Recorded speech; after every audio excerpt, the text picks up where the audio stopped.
After 4 attempts, 2 as player and 2 as a coach, Desiree Ellis was crowned an African champion. Her Banyana team beat tournament hosts Morocco by 2-1. Our senior reporter Lebohang Dube was at the stadium to cover Banyana Banyana's crowning moment. He joins us now all the way in Rabat, about to talk to us about the match and other football-related matters. Lebo, a very good morning to you. I mean, talk to us about, the roller coaster of emotions that you guys went through yesterday, from the sight of a packed stadium to a 2-0 lead and a nervy ending to that match. Morning, Lebo, and thanks again. That final, I was saying to colleagues yesterday that it had everything, all the elements of a final, from the crowd, the locals coming in numbers, cheering their team, going out of their way to ensure that the players, Banyana Banyana players and other South Africans in the stadium were intimidated.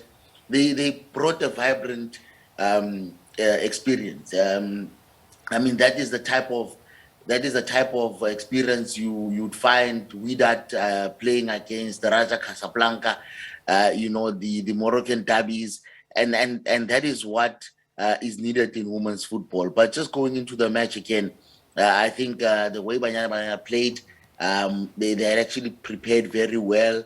And I think after the first half, they reassured, going to the break with without scoring, or with it being stalemate. I think it was just a reassurance again that they were determined to do well, especially under the circumstances and under the conditions that they had to absorb that pressure. And I think if you followed Banyana Banyana, you'd understand how they unleashed themselves in the second half. And at some point, something had to give. And then the Moroccans, were caught twice napping, and those quick two goals, brought the excitement. And I remember telling the other colleagues next to me as we were still scripting and saying that it's over. And when Morocco scored that goal, and I think it was in the 81st minute, then I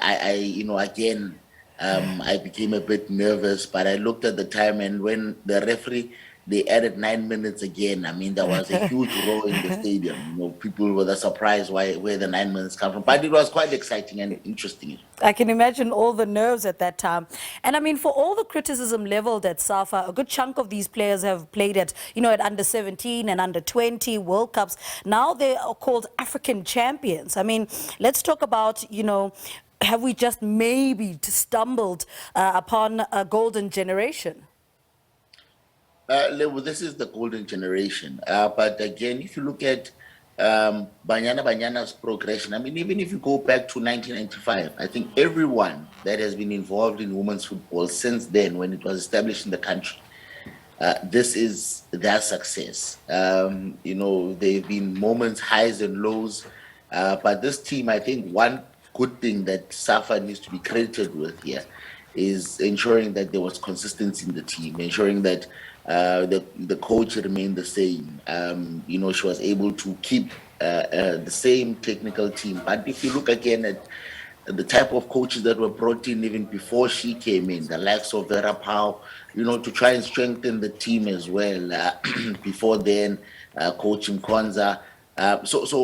It's been there's been a lot of work put in. And if you look at the team that played at the Olympics in 2012, the likes of Amanda Dlamini, the likes of Portia Modise, Nokumatlo was there, Janine Van Veet was there, Refilo Jane, then she was still a teenager when she played in her first Olympics, making a debut then as a teenager and scoring on debut. She was a striker, now playing as a CDM, and you look at how she's been able to develop as a player. And there's a lot of players that have really contributed to the success. But I do agree that this crop of players, these players are a golden generation. And you look at the programs as well that have been there, the High Performance Center, you look at the players playing regularly at Junior International. I mean, if you look at the likes of Bongenga Kamete, Sibulele Holweni, those are the players that have come through the ranks. Amogelang Motau, you look at Linda Motlhalo. She was at some point the captain, I think, of the under-20 national team. Tembi Kgatlana, Robin Mutley, Kaylen Swart. Those players have come up the ranks, and and as you say, now they're called African champions. After the match, I got a call from Tembi.